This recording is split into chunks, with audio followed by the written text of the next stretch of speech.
دوای دەستگیرکردن و دوو دانیشتنی دادگاییکردنی دوجار دادگای تاوانەکانی ڕەسافە لە بەغدادی پایتەخت سزای لە سێدارەدانی بۆ عەجاج حەردان تکریتی جەلاد و تاوانباری نوگرە سەلمان دەرکرد.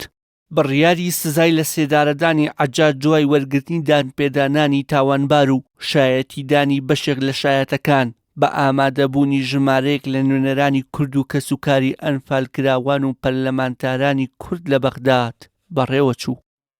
بەنسبەت بڕیارەکەوە بڕیارێکی زۆری ئاساییە و بەنسبەت عەجاجەوە لە ناو دانیشتەکەی دادگایە هەموو تۆمەتەکانی ڕەت کردەوە بەرامبەر بەڕێز سەرۆکی دادگا، بەڵام ئەمە سوودی نەبوو لەبەر ئەوەی لە قۆناغی لێکۆڵینەوەیە و لە قۆناغی کەشفی دەلالەیە هەموو بابەتەکانی بەسەرە ئیسپات کرابوو، خۆی دانی بە هەموو وردەکاری تاوانەکانیان نابوو و بە هەمان شێوە کەشفی دەلالی بۆ کرابوو.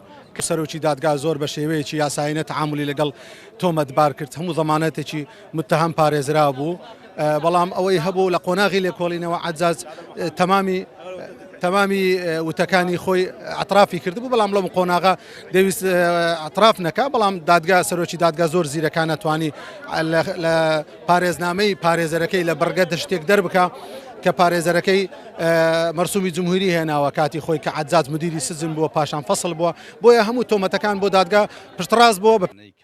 ئەندامێکی ئەنجومەنی نوێنەرانی عێراق ڕای دەگەێنێت ئەمڕۆ ئەو ڕۆژە بوو کە چاوەڕێمان دەکرد کە یەک ئەوانەی سزای خەڵکی هەرێمی کوردستان دەدەن لە ڕابردوو ئێستاشدا بە سزای خۆیان بگەن. بۆیە ئەمڕۆ عەدالەت جێبەجێکرا لەسەر یەکێک لە تاوانبارەکان. خوازیارم تەواوی ئەو تاوانبارانەیەکەوە لە ماوەکانی پێشوو و لە ئێستشدا عەزێتی خەڵکی کوردستان دەن، عەزێتی خەڵکی هەرێمەدەن بە سزای خۆیان بگەێنێ. ئەمڕۆ ئەو ڕۆژە بوو کە هەمومان چاوەڕێمانە کرد یەک ئەوانەی کەوا سزای خەڵکی هەرێمی کوردستانیان داوە ئاوا ڕوبەڕووی دادگا بکرێنەوە و ڕوبەڕووی سێدارە بکرێنەوە.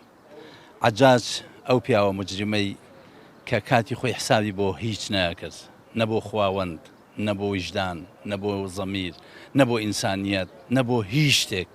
ئەمڕۆ زەلیل ڕسوا، ئەمڕۆ ئەوەندەی مابوو بکەوێتە سەر دەست و پێیە. قیادەی کوردی زەڕورە ئەو تۆڵەیە لەوانە بسەنێتەوە کەوا بوونە هۆی مەئاسات بۆ خەڵکی کوردستان.